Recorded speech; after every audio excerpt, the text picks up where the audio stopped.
Israel ও যুক্তরাষ্ট্রের সম্পর্ক দীর্ঘদিনের এবং এ সম্পর্কের ভিত্তিতে ইসরায়েল মধ্যপ্রাচ্যে তার কৌশলগত লক্ষ্য বাস্তবায়ন করছে। ইসরায়েলি প্রধানমন্ত্রী বেনিয়ামিন নেতানিয়াহু দাবি করেছেন, ইসরায়েলের হামলার ফলে হামাস, হিজবুল্লাহ এবং ইরান দুর্বল হয়েছে। এর মাধ্যমে তারা মধ্যপ্রাচ্যে তাদের প্রভাব বৃদ্ধি করতে চাইছে। এদিকে ইসরায়েলের এই হামলা ও কার্যকলাপে বিশ্বব্যাপী নিন্দা করা হচ্ছে। সিরিয়ায় হামলা চালানোর পর পাশাপাশি তারা ইরান, লেবানন এবং ফিলিস্তিনের গাজা উপত্যকাতেও আক্রমণ চালিয়েছে। ইসরায়েলের প্রধানমন্ত্রী নেতানিয়াহু যেভাবে মধ্যপ্রাচ্যের রূপ বদলে দেওয়ার কথা বলছেন, তা শুধু তাদের নিরাপত্তা কৌশলের একটি অংশ নয়, বরং তাদের দীর্ঘমেয়াদী রাজনৈতিক লক্ষ্যকে প্রতিফলিত করে। ইসরায়েল ভবিষ্যতে সিরিয়া, ইরাক এবং ইরানের মতো দেশগুলির মধ্যে ভূরাজনৈতিক পরিবর্তন সাধন করতে চায়।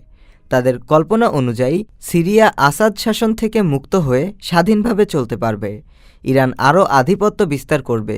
কুর্দিরা স্বাধীন রাষ্ট্র গঠনে সফল হবে এবং ফিলিস্তিনিরা তাদের স্বাধীনতা অর্জন করতে পারবে। মধ্যপ্রাচ্যে ইসরায়েলের এই কৌশল শুধু রাজনৈতিক বা সামরিক লক্ষ্যই নয়, বরং বিশাল আঞ্চলিক পরিবর্তন আনতে চাচ্ছে তারা। এখন দেখার বিষয় হলো ইসরায়েল এই কৌশল সফল করতে পারে কিনা এবং এর ফলে পুরো মধ্যপ্রাচ্যের রাজনৈতিক চিত্র কিভাবে বদলে যাবে। ডেস্ক রিপোর্ট, আজ বার্তা, ঢাকা।